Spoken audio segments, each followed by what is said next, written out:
Have you ever wondered if leasing or buying a car is truly the better deal? With rising car prices and interest rates, the choice has never been more crucial. Leasing promises lower monthly payments and the thrill of driving a new car every few years. But buying offers long-term savings and the pride of ownership. Which one is actually cheaper in 2025? Today, we'll break down the numbers, debunk myths, and reveal the real winner in the leasing versus buying debate. Let's dive into the details. Number 1. Leasing a car. What does it really mean? Leasing a car is like renting a vehicle for a set period, typically 2 to 4 years. Instead of owning the car, you pay for its depreciation during your lease term. This means you're only covering the value the car loses while you drive it. Leasing often includes finance charges, taxes, and fees, all bundled into your monthly payments. Leases usually come with mileage limits, typically 10,000 to 15,000 miles per year. Exceeding this limit can result in hefty fees.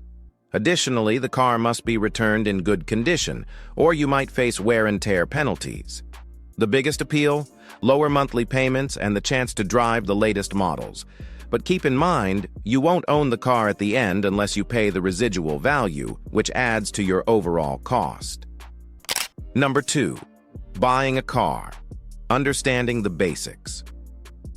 When you buy a car, you're investing in full ownership. This means paying the purchase price either upfront or through a loan. Loans typically require a down payment and are paid off over 3 to 7 years depending on the term you choose. Monthly payments include both principal, the car's price, and interest. The advantage of buying is that once the loan is paid off, the car is yours to keep, sell, or trade. You're not bound by mileage limits, and there's no worry about penalties for wear and tear. However, ownership also comes with responsibility. Maintenance, repairs, and depreciation are entirely on you. The car's value drops significantly over time, but you can recoup some of this cost by reselling it. For long-term use, buying often proves more cost-effective. Number 3. Monthly payments, leasing versus buying. Monthly payments are often the deciding factor for many when choosing between leasing and buying. Leasing tends to have lower monthly payments because you're only covering the car's depreciation and associated fees. For example, leasing a $30,000 car might cost $400 a month. Buying, on the other hand, usually results in higher payments because you're financing the car's entire value. A $30,000 car purchased over 5 years with a 6% interest rate could cost $550 a month. While leasing might seem more affordable month to month, buying builds equity. Once your loan is paid off, you own the car outright, eliminating payments entirely. Leasing, however, keeps you in a cycle of continuous payments unless you choose to buy the car at the end of the lease. Number 4. Total cost of ownership, the bigger picture. When comparing leasing and buying, it's crucial to look at the total cost of ownership, not just monthly payments. Leasing often appears cheaper initially, but costs can add up over time. For example, a 3-year lease on a $30,000 car might cost $17,000, including a down payment. If you decide to buy the same car, your costs might be higher up front due to larger payments. However, after 5 years, the car still holds resale value. For instance, a car purchased for $30,000 might retain 60% of its value after 5 years, meaning you could resell it for $18,000, significantly lowering your net costs. Leasing might suit those who prefer new cars frequently, but buying often wins for those looking at the long-term financial picture. Number 5. Flexibility. Leasing versus buying. Flexibility is another factor where leasing and buying differ significantly.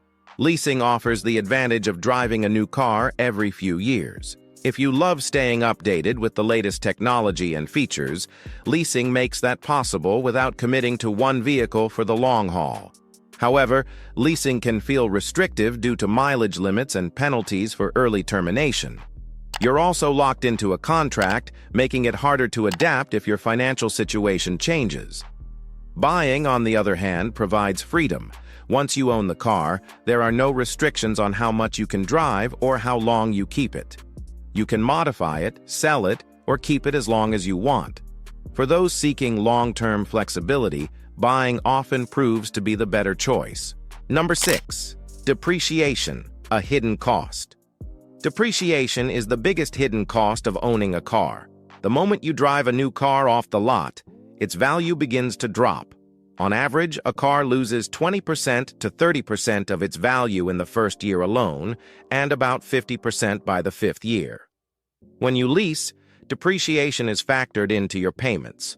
For example, if a car's value drops from $30,000 to $20,000 over 3 years, your lease payments cover that $10,000 depreciation. If you buy, you absorb the depreciation cost, but can recoup some of it by reselling the car.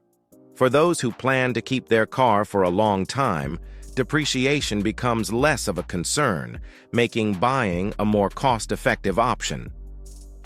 Number 7. Maintenance and repairs. Who pays? Maintenance and repairs are critical considerations when deciding between leasing and buying. When you lease a car, most are under warranty for the duration of the lease, meaning repairs are often covered. Some leases also include routine maintenance, like oil changes, reducing out-of-pocket expenses. Buying a car shifts all maintenance and repair costs to you once the warranty expires. While you can offset some expenses by choosing a reliable vehicle, unexpected repairs can add up.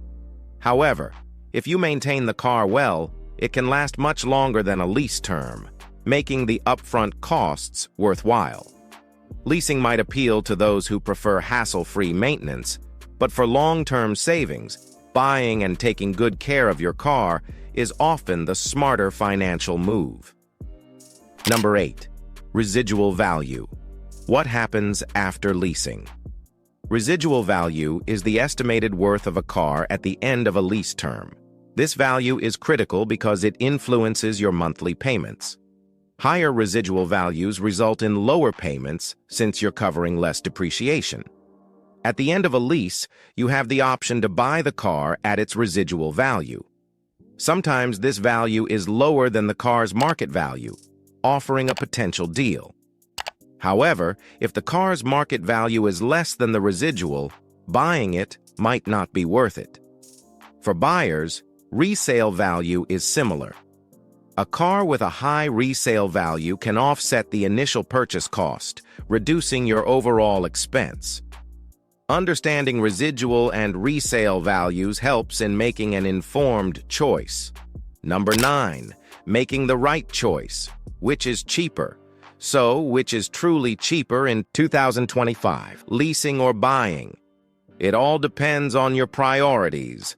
Leasing offers lower upfront costs, predictable monthly payments, and the chance to drive a new car every few years.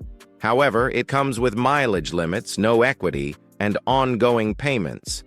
Buying requires a larger upfront investment and higher monthly payments, but you gain ownership, build equity, and eliminate payments once the loan is repaid. Long-term buying typically saves more money, especially if you keep your car for several years. To decide, calculate your needs. If you value flexibility and the latest models, leasing might be your best option. If you prioritize savings and ownership, buying is the clear winner. The choice ultimately comes down to your financial goals and lifestyle. Leasing offers lower initial costs, but buying provides long-term savings and ownership, making it the better financial choice. If you found this video helpful, then don't forget to like, share, and subscribe to our channel for more financial tips. Thanks for watching. Until next time, drive smart, save big, and stay informed.